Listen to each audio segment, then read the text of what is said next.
Hello, in this video I will show you how to perform an Expedia switchover or how to connect a channel connector property ID to an existing Expedia listing. So the first step would be to select Expedia, then select yes because the properties should already exist on Expedia. Therefore, we can assume that you already have an account with Expedia.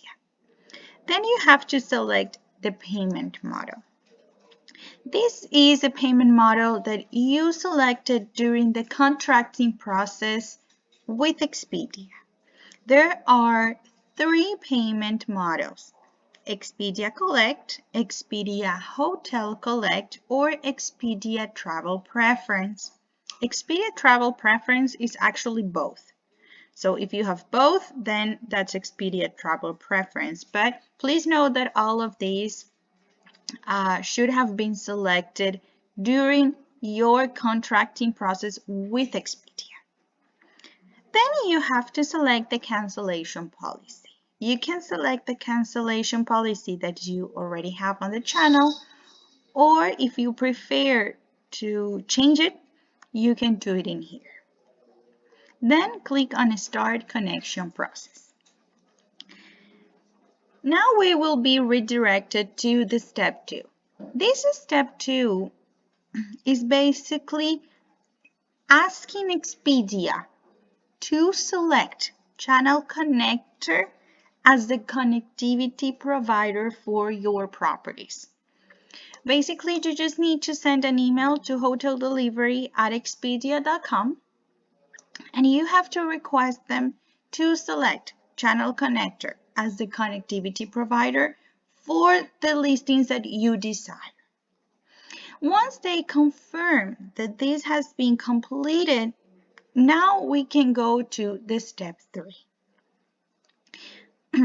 One thing that I would like also to discuss is the authorization token. So what is this token, and for what are we going to need it? These are the two most common questions. And to start with, this is a token that Expedia generates. So Expedia needs to generate it.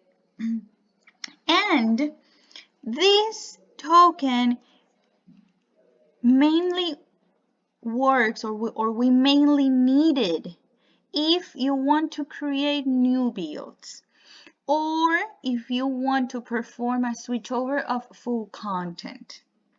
Okay, so if you don't have the token in here, you cannot build properties to Expedia by using this wizard, so you cannot do it through the API. And if you don't have the token, this token, yes, you can perform a switchover, but you won't be able to do a switchover of full content. So you won't be able to push images, amenities, and all this static content. However, we can still do a switchover. So even if we don't have this token, we can still perform a switchover, but it's going to be a switchover of rates and availability, taxes and fees, and cancellation policy only. Okay.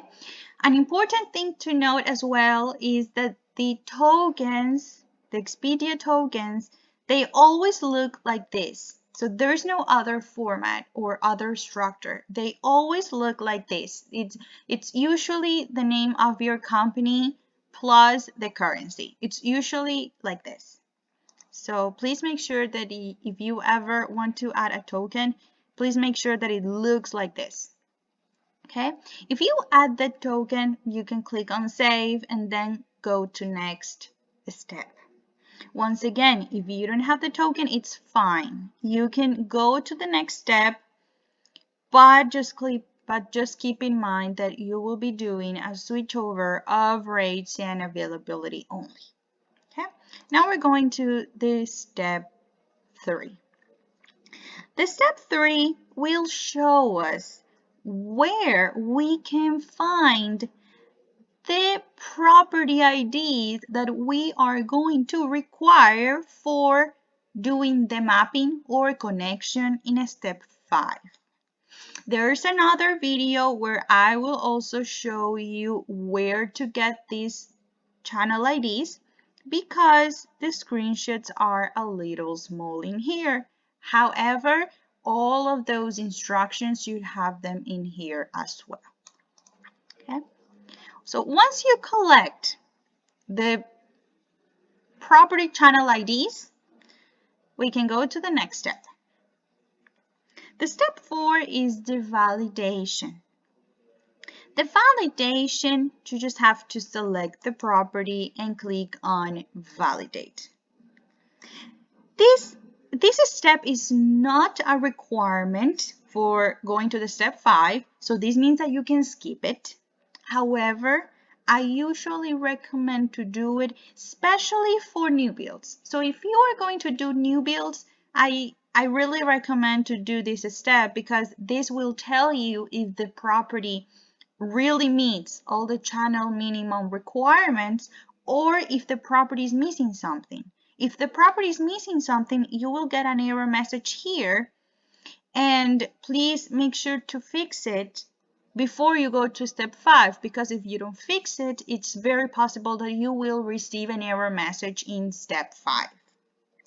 For switchovers, that this is what we are focusing on this video. For switchovers, it's not really, again, it's not a requirement to do the validation, and you can skip it actually for switchovers, because for switchovers, the content already exists, the listing already exists on the channel, so you don't really need to worry about the content because it already exists. So it's very possible that the properties already meet all the minimum channel requirements.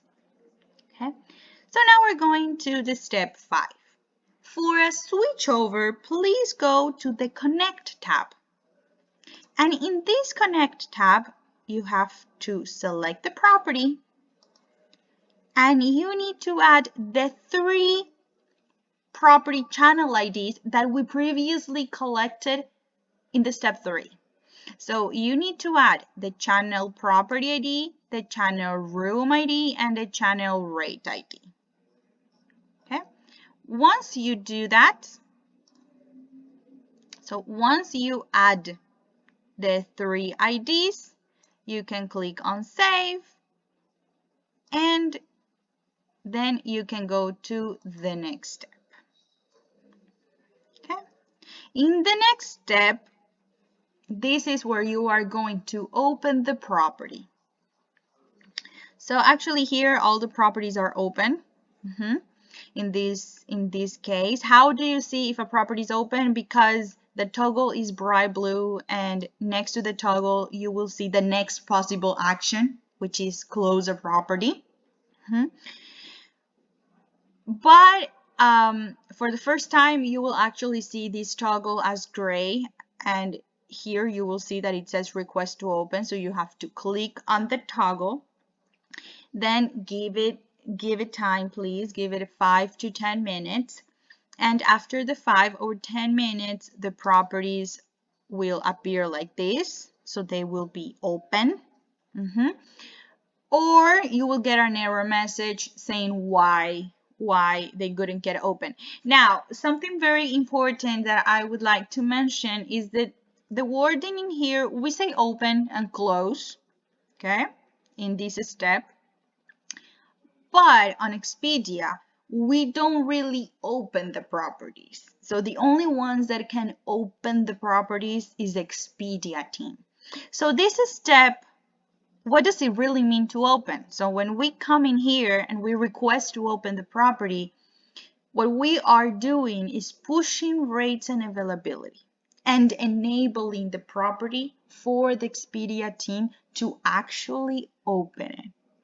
So when you have the properties like this, so once they are, let's say, open, because that's the term that we have in here, but it's not really opened.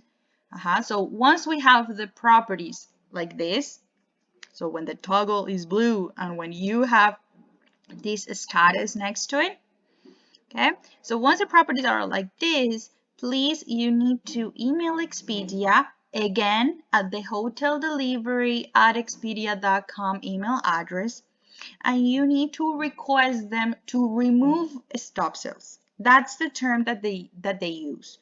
They need to remove stop sales, and when they remove this stop sale, that's when the property is actually live and open bookable, and well, it's available for the guests. So the only ones that can really open a property is Expedia. However, what you can do is when a property is open, what you can do is to close the availability. So if you ever need to close a property, you can either email Expedia again so they can put the stop sale and close the property, or you can come in here and you can click on the toggle, and this won't put the stop sale, but it will close the calendars. So the property won't be available for anyone to book it. And well, this is the Expedia process. Once you complete this, just click on finish, and I hope this video was helpful. Thank you very much.